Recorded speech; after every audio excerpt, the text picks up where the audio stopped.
I put all my stuff here for like a cutesy little like thumbnail, and now I had to push it all to the side. I think I 100% got one of the oils on my comforter, and that's super awesome and fun. I feel like these videos are always like the shortest videos I could possibly make. I'm making a bet right now this video is gonna be literally like 7 minutes, and that's okay. Hello everyone, if you're new, welcome. If you're not new, welcome back. As you can see by the title, I'm just gonna be sharing a few of my like recent favorite things. I made a video like this like years ago, and I decided to do it again. So that's what I'm gonna be doing. It's mostly favorite products, but I'm also gonna be talking about the book I've been reading recently, some of my favorite shows, music, influencers, kind of just, you know, what I've been enjoying lately. So we will start off with products. Kind of starting with like more of the hygiene side.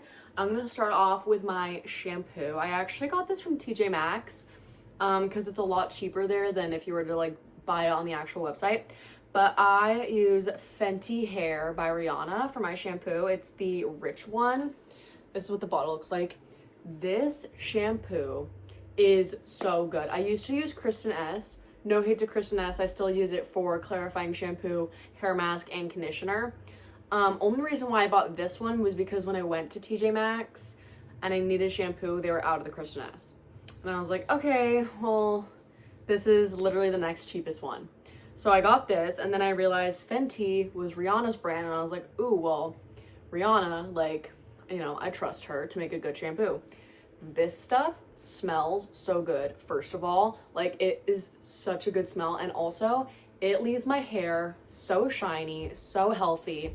I feel like my hair has gotten so much healthier over the summer, and I feel like it's a lot due to this shampoo. It's definitely some of the other stuff I'm doing as well, because I do like hair serums and oil treatments and stuff, but this, holy grail, it's the Fenty Hair, the rich one shampoo. So good. Kind of staying on theme of like shower, this is my shave oil. It's actually like almost gone. I need to get more, but this is the EOS Cashmere Shave Oil. It's in the scent Fresh and Cozy. This stuff smells so good. This is the first oil that I've used. I usually use just like shaving cream. This works so much better than normal shaving cream. I feel like it gets the hair a lot better than shaving cream would, leaves your skin a lot smoother. I don't get the strawberry legs or any ingrown hairs since I started using this. No razor bumps, nothing. And I feel like when I use shaving cream, I have to like go over it multiple times. With this, just one swipe and it's gone.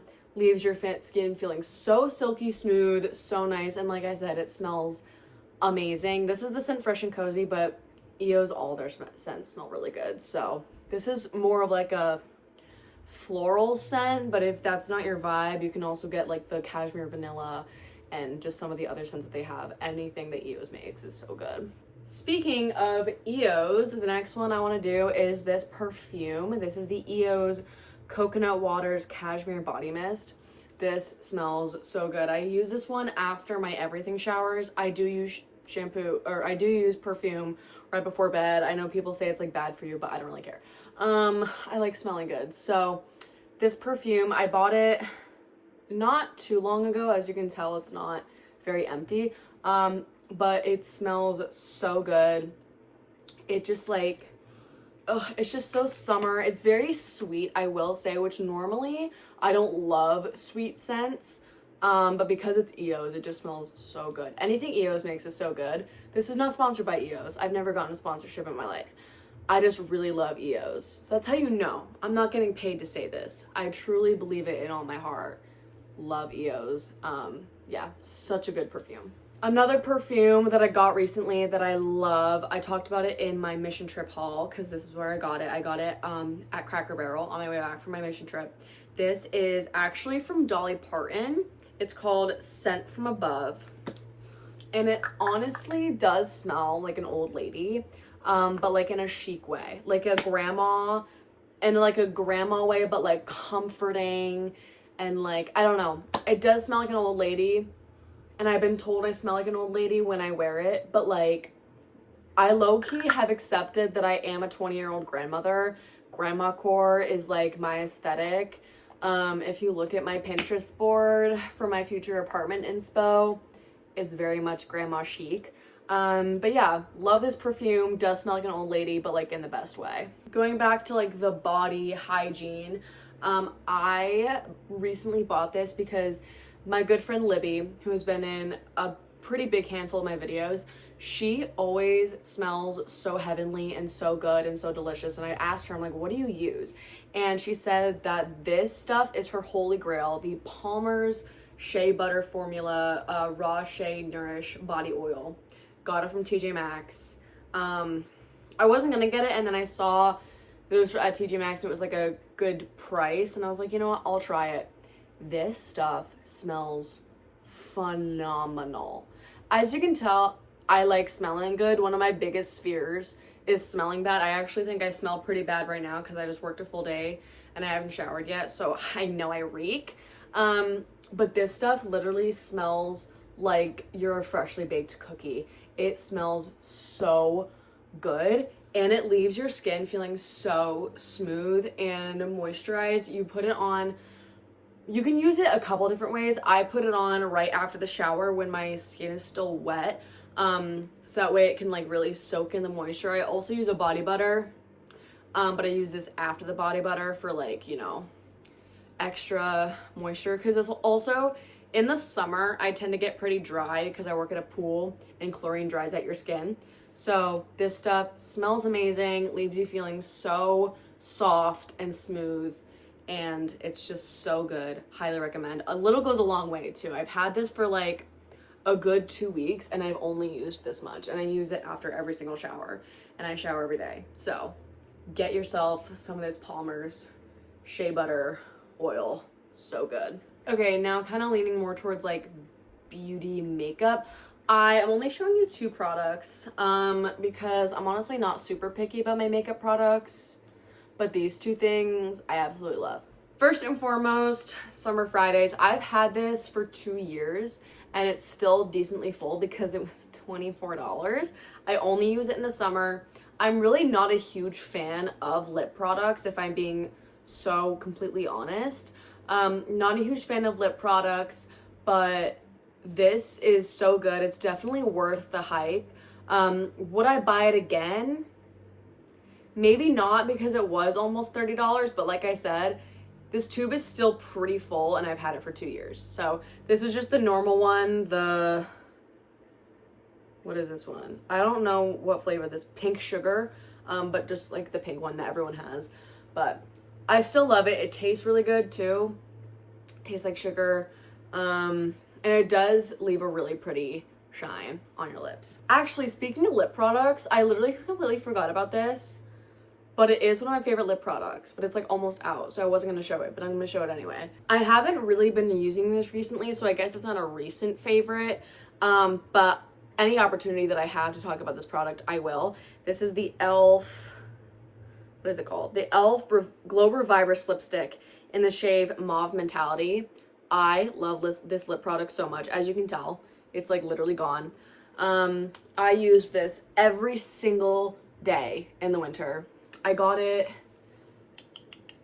January, and it's like completely out. I need to get another one.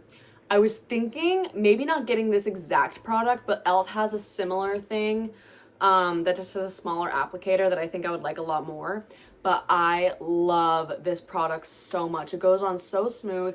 Doesn't even feel like you're wearing lipstick, because like I said, I hate lip products. I hate feeling like there's something on my lips. I don't even like Vaseline. This stuff, it is so nice. It literally feels like you're putting chapstick on, and it's so pretty, so shimmery. This with the good lip liner, such a good lip combo. I cannot stress this to you enough. e.l.f. Glow Reviver Lipstick. Such a good lip product. And speaking of e.l.f., I got this recently.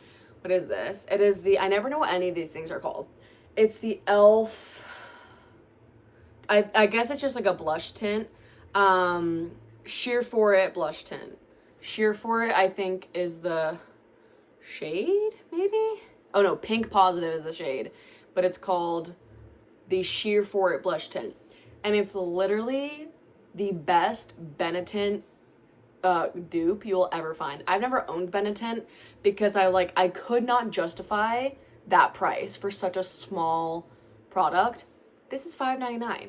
It does what I imagined, the exact same thing. Again, I've never had the Benetint, but it goes on so pretty. It stays because it like stains your skin. So that is one thing that I don't like about it. You really have to like rub it in immediately, because I learned that the hard way. When I first put it on, I did like a streak and I didn't rub it in right away, and it was just a streak of blush.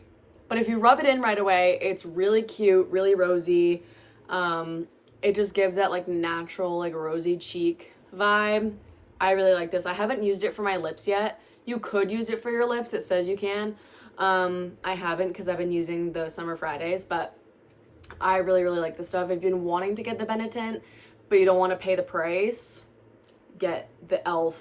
dupe for it. Okay, so that's it for like beauty like products. So I'm gonna be moving kind of more into entertainment. So this is the book that I've been reading recently. I just started it last week. I'm on chapter 13. It's Forever and Ever by Lucy Score. My very first Lucy Score book, guys. I know. I never read, what is it called? Like Things We Never Got Over, that whole series. Never read it. Not really interested in reading that. I read the descriptions for those books. Not really for me. First ever Lucy Score book, and it's a mystery. I don't know why I don't ever read mysteries. Mysteries have always been some of my favorite books. Like, even as a kid, like, I love reading mysteries. One of my favorite books ever in the world is I Kiss Shara Wheeler, which is a mystery. And I also love romance. And I found, well, my friend Libby actually recommended this book to me, because it's a romance mystery. So good so far. It's very rare that a book can, like, hook me in the first chapter, but I was so hooked right away when I first started reading this, and I really like it so far. It's so good. I'll read the description on the back. Ignore the wording, it is a little cringe, but I promise it's a good book. Under Brick Callen's mile-wide chest beats a loyal heart with a few cracks in it. He's a steadfast, overprotective type, especially when it comes to the one woman he can never have. It's a long, complicated history punctuated by fights, friendship, family, and an attraction that strains his iron willpower. When Remy Ford returns to Mackinac Island in the dead of winter, Brick makes it his mission to find out what put the shadows in those green eyes. Even if it means breaking down the walls he's built around them. Even if it means falling for the one girl he'll never get over. Remy doesn't need brooded Brick riding to her rescue again. Not when it'll put both of them in danger, costing them much more than just their hearts. So, basically, yeah, this woman returns back home. Nobody knows why. And he's really the only one who's like suspicious about it, and he's like trying to figure out why she's back, why she needs help, that kind of thing. Really good. Highly recommend. Forever and Ever, Lucy Score. Okay, so I was gonna talk about like my favorite shows and music lately, but low-key, I haven't really been watching any shows lately. I started this docuseries last night on Netflix. It came out in 2022. It's like, I forget what it's called, but it's about people who grew up in the FLDS cult in Utah. I forget what it's called, but this is it. And same thing with music. I literally have only been listening to Noah Kahan, and that's like it. But I do have a lot of playlists, so if you want to know what music I've been listening to, follow my Spotify, link in the description. Last but not least, I'm going to talk about some of my favorite influencers as of late. These people don't know who I am. They didn't pay me to say any of this. I truly love their content. I feel like it's kind of similar to the content I make. Obviously, they do a little bit better than I do because they have a lot more of an audience and they have like real cameras and real editing software, where I have an iPhone and CapCut and a Dream. But I really like these people's content. I kind of their content very much inspires my own. So yeah, and not in any particular order. I'm gonna start off with Irene Yeji. She makes college content, study abroad content, internship content. She's a year older than I am. She goes to Brown University. She lives in California, and she just makes really cutesy school vlogs, summary vlogs, internship vlogs. I've been watching her for a while. I absolutely love her. Go support her. The next one is Hannah Elise. She is, I don't know how old she is exactly. I think 24 4 maybe. She makes like living home alone vlogs. She lives in South Carolina and kind of just vlogs her like day-to-day life, living on her own. Again, most of these influencers are just like vlogging their day-to-day life, get ready with me's day in my life kind of thing. But she's so cutesy. I love her content. She makes a lot of mental health content, which I really appreciate. And she really makes a lot of content like kind of trying to romanticize your life, which I've been personally trying to do, so I really love watching her videos for that reason as well. These next two kind of go hand in hand because they are friends, and I found one from the other. So the first one is going to be Kylie Paige and then Janie Marie. They make very similar content, very like hobby focused. They both are huge readers. They make a lot of like reading vlogs, what I've been reading lately, book recommendations, TBR, stuff like that, but then also just, you know, day-to-day life. Really cutesy, really fun. I haven't been watching them for as long as the other influencers. I just started watching them like a couple weeks ago, but I love both of their videos. They're so awesome to watch, so cozy, so vibey. Yeah. And then last but not least is Meredith Louise. She also makes, you know, day-to-day content, life content. I started watching her on TikTok because she used to work on 9 to 5 and she would do those like what I eat in a day in my 9 to 5. And now I watch her on YouTube where she posts like her workout routines, healthy recipes, and then just her day-to-day life living with her and her husband in their home. And I really enjoy watching her content. She makes longer vlogs. If you're more into that, her vlogs tend to be like 30 to 40 minutes. Whereas everyone else's vlogs are a tad shorter. But Meredith Louise, she's awesome. I love her content. She's so positive. She's so happy, so out there, and yeah, I really enjoy her videos. Anyways, that is going to cut it for this video. It actually ended up being longer than I thought, so good job me. Anyways, yeah, hope you guys enjoyed and stay tuned for my next video.